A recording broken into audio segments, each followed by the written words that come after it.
এই বুদ্ধির রাজার টেকনিকগুলো আপনারা শিখে নিতে পারেন। দেখুন ছাতা লাগিয়েছে লাঠির সঙ্গে, উপরে দিয়েছে ঝাড়ু, এখন পরিষ্কার করছে, গায়ে আর ময়লা পড়বে না। কি চমৎকার টেকনিক দেখুন।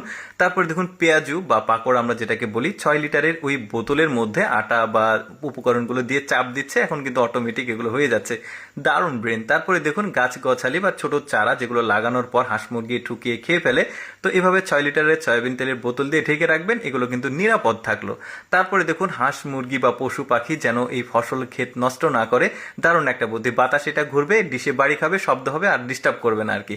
তারপরে দেখুন কি চমৎকার এই লোকটার বুদ্ধি। দেখুন এই যে পাইপের মধ্যে দিয়ে ধানগুলো দিচ্ছে, নিচে এসে এই বস্তাটা লোড হচ্ছে, মানে ধান শুকানোর পর বস্তা লোড করার একটা চমৎকার বুদ্ধি। আর একটা টেকনিক আছে দেখুন, এভাবে একটা বালতি নিচের দিকে কেটে নেবেন। এখন দুইজন যেহেতু প্রয়োজন হয়, বস্তা একজন ধরার প্রয়োজন হয় আর একজনের ঢালার প্রয়োজন হয়, তবে একাই আপনি এই কাজটা করতে পারবেন। বালতির নিচে ফুটো করবেন, এভাবে ঢেলে দিবেন, তুলে নেবেন, বেশ চমৎকার।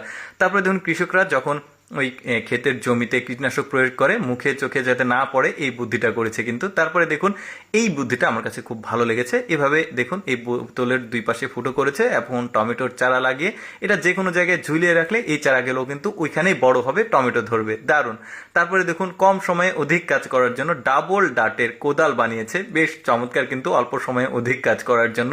আচ্ছা, কয়েল স্ট্যান্ড হিসেবে রাখতে কয়েকটা টেকনিক আপনারা অবলম্বন করতে পারেন। যদি বাড়িতে আপনি স্ট্যান্ড খুঁজে না পান, এই ধরনের ছোটখাটো ইকুইপমেন্ট কিন্তু সবার বাড়িতেই থাকে, আপনারা চাইলে এই পদ্ধতিটা অবলম্বন করতে পারেন। দেখুন এই যে এই জিনিসটাও, ক্লিপটা সবার বাড়িতেই থাকে মোটামুটি।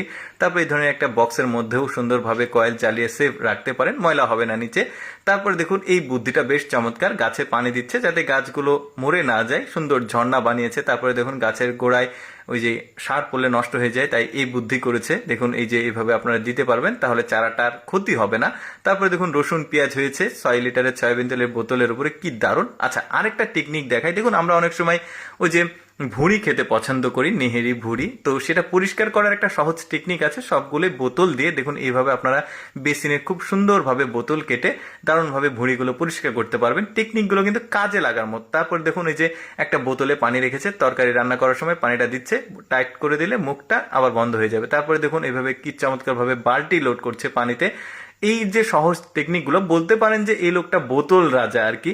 দারুণ বুদ্ধিগুলো, এটাও কিন্তু আমার কাছে বেশ জোস লেগেছে। ধরুন আপনার বাসায় ঝর্ণা নাই, আপনি কিন্তু এভাবে বোতলের নিচে ফুটো করে আপনি কাজ চালিয়ে নিতে পারেন আর কি। অল্টারনেটিভ বুদ্ধি, ইনস্ট্যান্ট ব্রেন যাকে বলে, বেশ চমৎকার। তারপরে হেলমেট বানিয়েছে 6 লিটারের সয়াবিন তেলের বোতল দিয়ে।